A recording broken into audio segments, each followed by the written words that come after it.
What's going on, people of YouTube? It's your boy Leapside, about the Universal Gamer, here with a vlog. As you can see from the title, it's going to be talking about don't let people use you. Now, I know that's easy, to comprehend. Okay, don't let people use you. That's easy to do.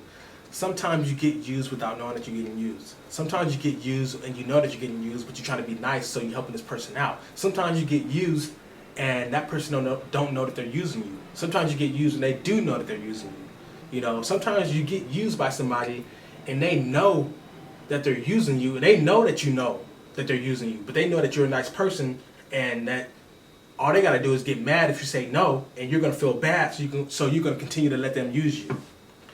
That's me. Sometimes I'm so nice, it may not seem like it from my videos, because I'm like, sometimes I act an ass, sometimes I'm hella hilarious, sometimes I put people ass on blast that talk crazy on my videos, and sometimes I speak it real, no holds bar, and let you guys know the truth, and the truth hurts, but I bring it to you anyways, because that's what people want to hear. And that's how I am in real life too, but ultimately, all in all, I'm a nice person. If you need help with something, I'll help you. If you want my time, or you want me to see how to figure something out and you don't know how to do it, so you ask me, I take time out of my time. I stop what I'm doing sometimes and come over and help you with what you're doing and stuff like that. I just like to help people, because sometimes people just overlook people that need help, and I like to sometimes help. And I just hate the kind of people where as soon as you say no, out of all those hundreds of times you said yes, as soon as you say no, oh, you're mean, oh, you're this and that, oh, you're ignorant, you're a freaking this, oh, I knew you wasn't this and that. But when I say yeah, I didn't want to be on my nuts. So, I was working at Time Warner TV Studios for a while with this woman that was filming her own personal show called San Diego Grill. And it airs on Time Warner Cable. I don't have Time Warner Cable, but if you ever did see that show by any chance, if you look inside the credits, cameraman 1 or 2 is going to be me, and the editor is going to be me, Marvin L. Williams. So you're going to see that inside for the editor and for the cameraman. I was traveling there and back. It's like $15 worth of gas almost. It takes a lot of time, hours of my time. So I had to cut off other stuff I was doing as far as my personal videos, and sometimes work, just to go and help, because if I don't help, then that's an actual TV show. So I got to be dedicated, even though it's volunteer work. It's not even intern, it's volunteer work. So, and she knew she doesn't have the funds to pay me and stuff, and she felt bad about that a few times, a couple of times. Well, she felt bad about that. She felt bad about that all the time, But that's why she always shows deep appreciation. She even gave me like a gift card for $50 for Christmas one time. She bring in food when she can, and I'm not the only one filming. But and filming only takes about 30 minutes to an hour. But the editing takes about 6 hours, 5 hours, anywhere between 3 to 5 hours. And because that's an old school editing program, so it takes a little while, even if you know what you're doing. And I was doing it, out of kindness of my heart and stuff, and she didn't take kindness for weakness and stuff, but even though the person is real appreciative, sometimes it becomes too much. It was starting to become overwhelming or whatever, but it was still cool. I got some video that I shot and some pictures I did from there and stuff, which I'm gonna put up on my hobby channel. I took that footage a while back. I just haven't had a chance, so I just kept forgetting to put it on my hobby channel, but I'm gonna do that soon. I've also been filming for my church for almost a whole year without getting paid.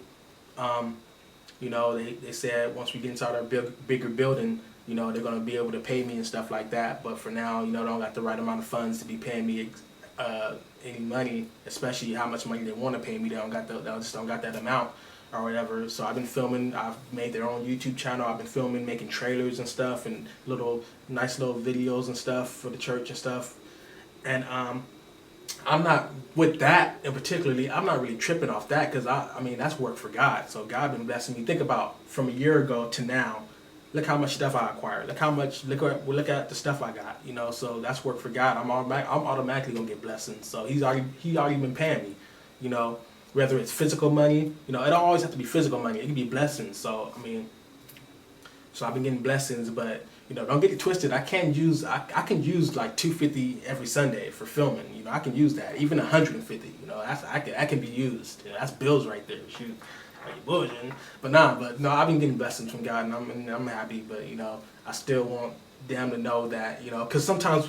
Oh, another thing I forgot to mention. Sometimes you may help somebody out, so many times on routine basis to where they like, okay, once I get money, then I'll be able to pay you. But for now, you know, I appreciate you doing it for free. But once somebody get comfortable with you doing it for free, and you've been doing it for free so much of a period of time that they start to think of, well, why pay you now? You've been doing it for free all this time. You know, that's kind of how the mindset that the human mind gets to. It's not like something that they do on purpose, but it's like the human mind is like, well, you've been doing it for free all this time. It's like, well, it feels weird to pay you now for it because you got so, I mean, we've been so used to you doing it for free, you know, so it also feels like it's also becoming to that situation right there. But, you know, it is what it is. Also, I don't know if you guys watched the video I was talking about. I've been, not only have I been doing my personal film that you guys been waiting for, the Slender Man, which I'm going to put on my YouTube channel, but I also just started helping somebody else out because, you know, word of mouth, that's how somebody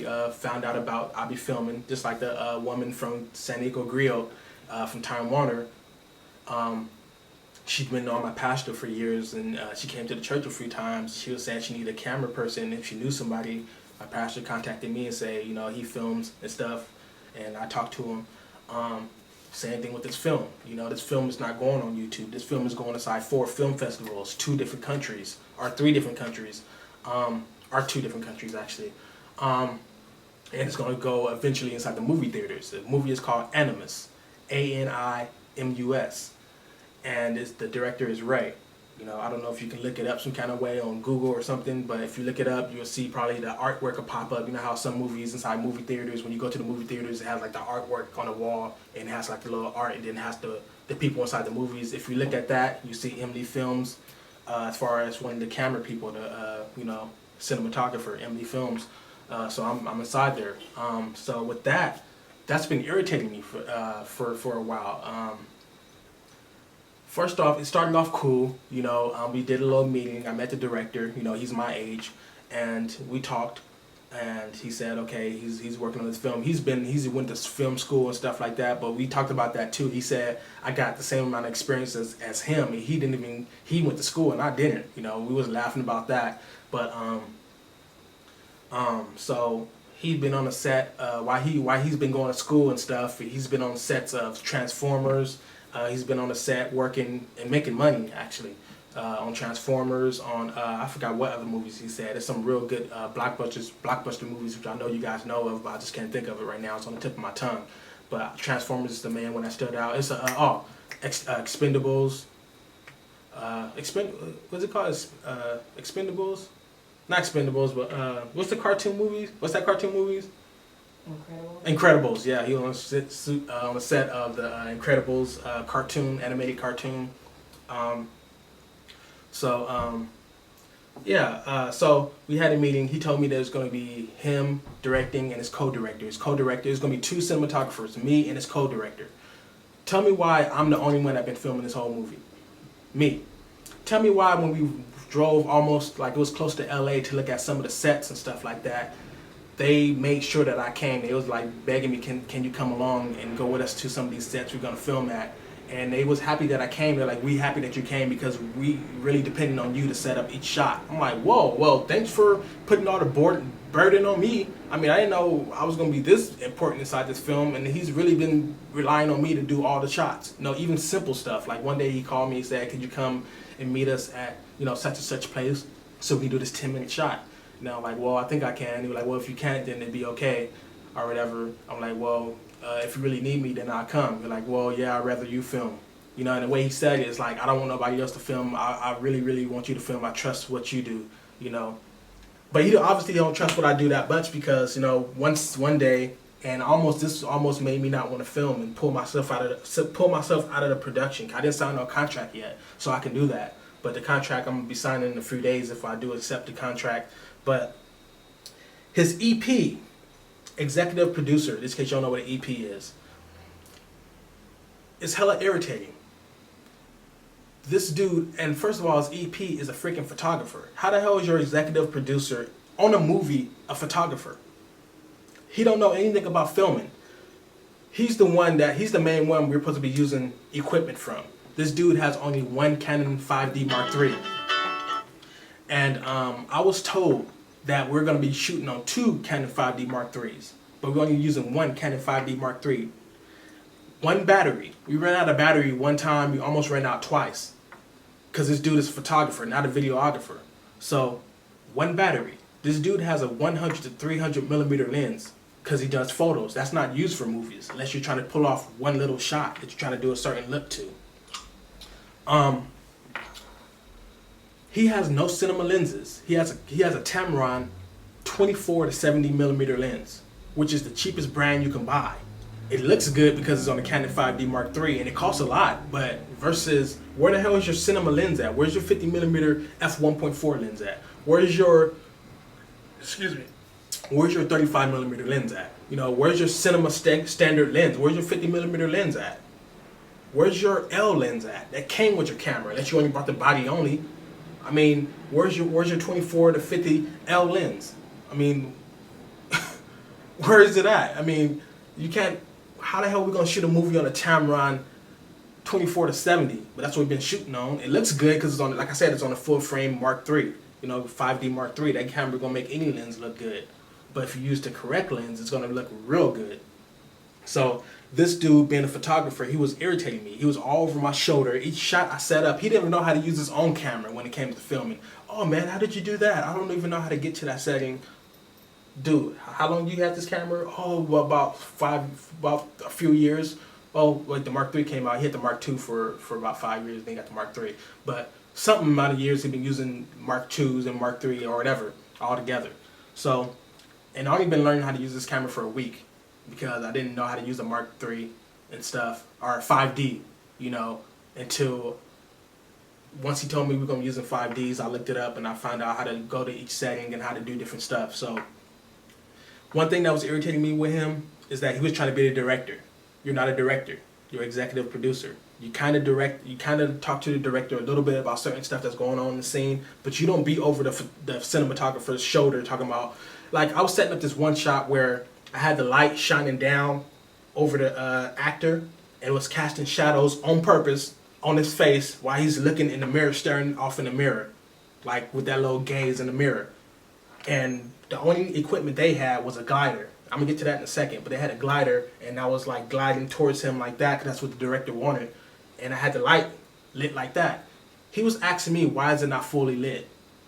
Because he's the photographer. Most photography, everything is well lit. I'm like, well, this is a mood scene. You know, you want to set the mood of what the scene is trying to pull off and stuff like that. So that's why I had a light coming down on him. I got the shadows on purpose. So he looked like kind of confused. So he went to go ask the director. That was irritating. He did that like 5 times. That was irritating the hell out of me. It's like, don't be like a little kid. Ask your mom for something. As soon as she tell you the reason why you can't do it or why this is that, then you go ask your dad. I just want to slap the shit out of this dude. So me and the director talked about this too. So, you know, I already talked to him about this.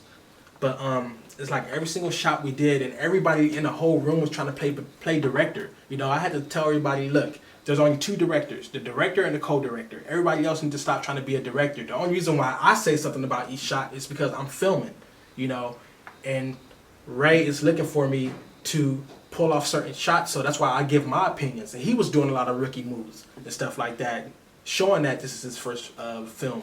Even though he went to school and stuff, he was doing a lot of rookie stuff and not understanding when I was telling him about certain shots. So, you know, when it came to like equipment and stuff, they depended on me to use my equipment. You know, they didn't have no equipment at all. You know, they didn't have no tripods. We're using my tripod. We're using my shoulder rig. We're using my lights. We're using my microphone and boom mic and stuff. My custom-made jib. You know, they're not using no equipment or they don't have no equipment. That's why he kept asking me when we had the meeting, what equipment do you got? What equipment do you got? And stuff like that. So like they're using me. They're depending on me for the shots, for all the equipment, for everything.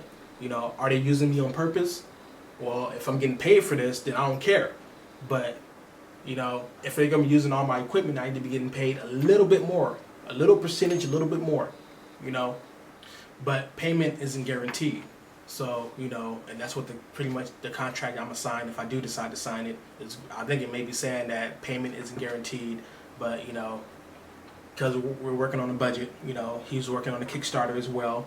And, You know, it's not guaranteed this is going to go inside movie theaters. It's not guaranteed it's going to even make it inside film festivals and do a good job inside there. But you'd be surprised how many movies go into film festivals that's not that people thought wasn't going to make it to the movie theaters, but what actually does is end up making a decent amount of profit, and so much profit where high-end directors and EPs and stuff get on and contact the directors and people of the film and try and make sequels and stuff because it does such a good job. So I don't want to give up too fast because, you know, I'm the kind of person where if I smell bullshit, I'm out. I did this before when I was filming at a Neo Soul Club downtown. You know, I felt like the owner of the club was trying to bullshit me, and I bounced. You know, that could have been more opportunities right there. You know, but I bounced. I don't call you when I bounce. I don't let you know. I just leave. You know, and that's that.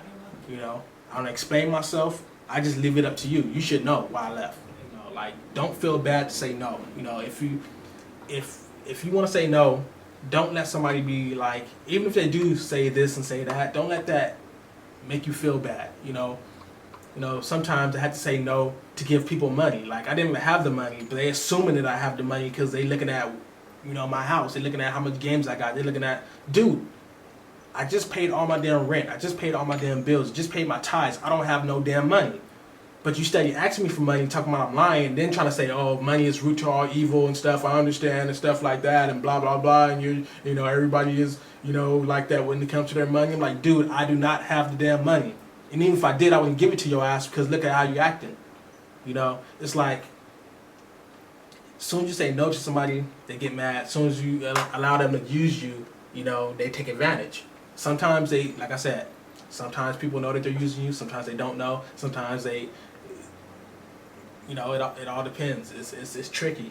But even if somebody is using you and using your work and using you as your time, as long as they're appreciative and as long as they know that, you know, you're giving your all and you're helping them out, then it's cool. But once people start getting snotty with it and, you know, continue to use you and without even being appreciative, then you got to pull yourself out of that situation because, you know, or if they're promising you finances and it's been a long time and you still haven't got anything yet, and they're assuming that, okay, you've been doing it all this time, so this dude's going to continue to do it free because he's been doing it free all this time, pull yourself out of that situation. Let people call you what they want to call you. Pull yourself out of that situation, even if it's family. I'm going to repeat that again. Even if it's family. Mainly if it's family, because family assumes a lot of stuff because you're family. So, with that said, that's the time I got. Actually, I got to go hurry up and get dressed and get ready because the Animus film that we're filming, we got a mansion film to film today in LA. So, filming at an actual mansion or whatever. So, that's going to be cool.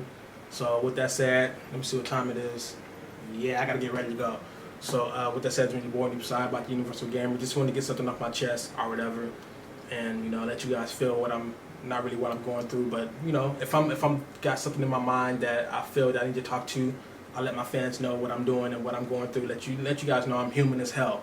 You know, you guys see these people on YouTube and think they're not human, think they're not going through shit, think that they have it all good, have it all together. Everybody's freaking human. If I got flesh, if I look like you, whether it's different color or not, if I stay on this damn earth and we're exactly the damn same. Simple as that. I'm out. Peace.